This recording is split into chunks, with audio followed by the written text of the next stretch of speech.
बिस्मिल्लाहिर्रहमानिर्रहीम। अस्सलाम वालेकुम। कैसे हैं आप सब? उम्मीद करती हूँ आप सब खैरियत से होंगे। मैं भी खैरियत से हूँ। तो सबसे पहले तो आपका बहुत बहुत शुक्रिया कि आप मेरी वीडियोस को इतना पसंद कर रहे हो, इतने अच्छे अच्छे कमेंट्स कर रहे हैं, उसके लिए बहुत बहुत शुक्रिया।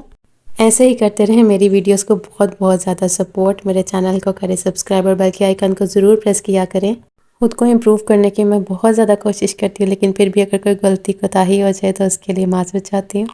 जी, तो आप जान ही चुके होंगे कि आज मैं आपके लिए क्या बनाने वाली हूँ। बहुत ही मज़े के पकौड़े होते हैं, ज़रूर ट्राई कीजिएगा और मुझे बताइएगा कि आपको कैसे लगें।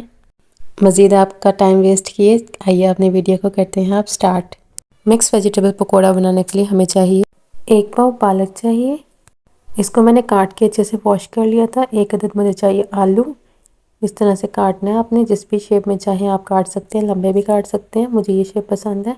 1 अदद प्याज से उसको मैंने इस तरह से स्लाइस में बड़ी काट ली है। उसके बाद मुझे चाहिए हरी मिर्चें 2 से 3 अदद, इस तरह लंबी काट के डालिएगा, ये बहुत टेस्टी बनते हैं। थोड़ा सा मुझे हरा धनिया चाहिए, इसको मैंने काट के अच्छे से वॉश कर लिया है। वॉश अपने अच्छे से करना है, मिट्टी ना चले जाए। 2 कप मुझे बेसन चाहिए। नमक चाहिए 2 खाने के चम्मच। सूखा धनिया चाहिए 1 खाने का चम्मच, इसको दरदरा से मैंने पीस लिया। 1 चम्मच चाट मसाला चाहिए, 1 चम्मच ज़ीरा चाहिए और लाल मिर्च चाहिए 1 चम्मच। रेसिपी को ज़रूर ट्राई कीजिएगा, इंशाल्लाह मेरी तरह आपके भी पकौड़े सारे खानदान में फ़ेमस हो जाएंगे। अब इन सब चीज़ों को बेसन के अंदर मिक्स कर लेंगे। मैं इसके अंदर अभी पानी को शामिल नहीं करूँगी, इसको तकरीबन 10 मिनट के लिए रेस्ट के लिए रख दूँगी, क्योंकि इसके अंदर जो मैंने सारी वेजिटेबल्स डाली है वो मैंने धो के डाली है और नमक भी अपना पानी छोड़ देता है। और अगर आप इस स्टेज पे पानी को ऐड कर लेंगे तो ये बैटर जो वो बहुत ही पतला हो जाएगा। इसको अच्छे से मिक्स करके तकरीबन 10 मिनट के लिए आपने रेस्ट पे छोड़ देना। जी, तो 10 मिनट के बाद आप देख सकते हैं कि ये थोड़ा वाटरी फॉर्म में हो गया। अब इसके अंदर तकरीबन 1 कप पानी डालेंगे, हम इसको अच्छे से मिक्स करेंगे और फिर 5 मिनट के लिए इसको छोड़ देंगे। रेसिपी अगर पसंद आ रही हो तो जल्दी से चैनल को कर दें सब्सक्राइब और बेल के आइकन को प्रेस कर दें। साथ ही हम अपने पैन के अंदर ऑयल डाल के इसको गर्म कर देते हैं। उतनी देर हमारा जो बेसन का मीज़ है वो भी रेस्ट पे है।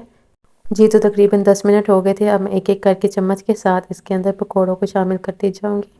बहुत ज़्यादा हाई फ्लेम पे आपने नहीं पकाना है, मीडियम फ्लेम पे पकाना है। पहले ऑयल को गर्म कर लेना, गर्म होने के बाद पकौड़े डालने हैं और मीडियम फ्लेम पे इसको पकाना है। जब एक साइड से पक जाएंगे फिर हम इसकी साइड चेंज कर देंगे। जी, तो आप देख सकते हैं कितने खूबसूरत से पकौड़े जो मेरे बन के तैयार हो गए हैं। अब हम चलते हैं इसकी फाइनल लुक की तरफ। पकौड़े तो बहुत ही स्पाइसी बन रहे हैं, तो बच्चों को भी खुश कर देते हैं, उसके लिए बना देते हैं थोड़ी सी फ्राइज़। मेरी तरह यकीनन आपको भी फ्राइज़ बहुत पसंद हो गए। ये तो बच्चे बड़े हर एक को बहुत पसंद होती है। ये तो बच्चों के लिए बहुत ही सिंपल से फ्राइज़ बना रही हूँ मैं। इंशाल्लाह आपके साथ एक मज़े की रेसिपी शेयर करूँगी फ्राइज़ की भी। मज़े के पकोड़े हमारे बनके तैयार हो गए हैं। उम्मीद करती हूँ आपको रेसिपी पसंद आई होगी। ज़रूर ट्राई कीजिएगा और मुझे बताइएगा कि आपको कैसे लगे। जल्द ही मिलते हैं एक मज़ेदार आसान रेसिपी के साथ। तब तक अपना बहुत ख्याल रखिएगा, खुश रहिए, आबाद रहिए। अल्लाह हाफ़िज़।